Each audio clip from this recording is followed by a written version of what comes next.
Hello, Paraguay. Hi, Joe. Hi, Felicity. Welcome to my beautiful country virtually. For now. So, congratulations on the movie. It's amazing, really. I cried so much watching. Fantastic. Yes. Thank you. Let's start with you first, Joe. Robin doesn't say too much, but you feel everything through him. How did you find that balance, saying so much with so few words?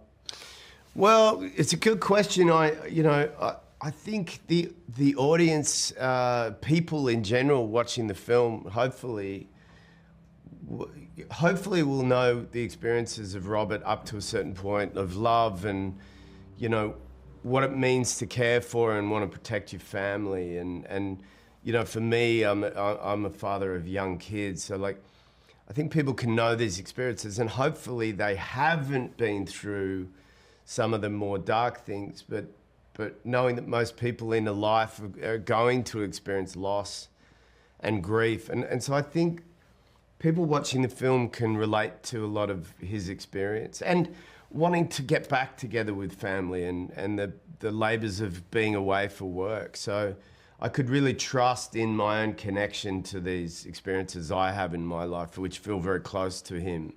And that an audience will go, I know what this feels like, and they'll understand him. It's very, very sad the story, but nice too. So Felicity, what was it about Gladys that you want to play her, and how did train dreams come to your way? Well, I was sent the script, and I think it was kind of late in the year in 2023, and it'd been quite a turbulent year for the industry in terms of strikes and coming out of COVID, and I just I hadn't read something as impactful for so long. And I just read it and I was like, wow, this is really special. This has got something. This is unusual. And then I knew at that point that Joel was involved and was really, really keen to work with Joel. I just think he's excellent.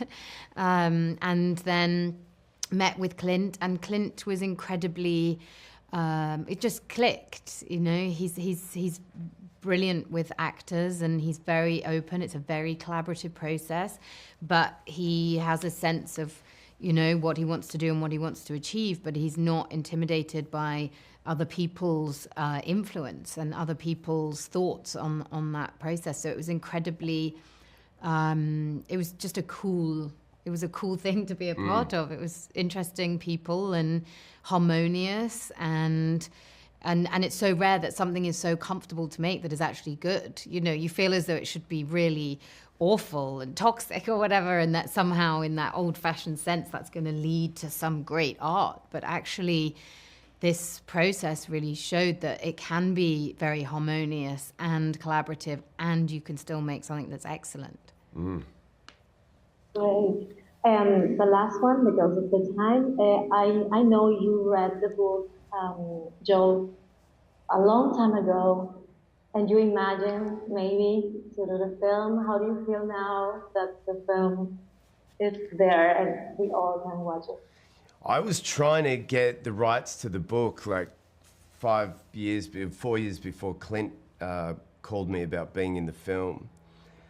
And all I'll say is I'm really glad that I didn't get the rights to the book, because then I wouldn't be sitting here talking to you about this film that we're in together with Clint having adapted it so beautifully and made the film, and that I would have had the chance just to concentrate on playing this character. I think everything in the world, I believe, works out for the right reason. And so when I read the book and had asked for the rights, I remember being like, oh, what a shame they're taken. But now with hindsight, I'm like, it's so good that somebody else had them all sewed up, because now we're having this conversation.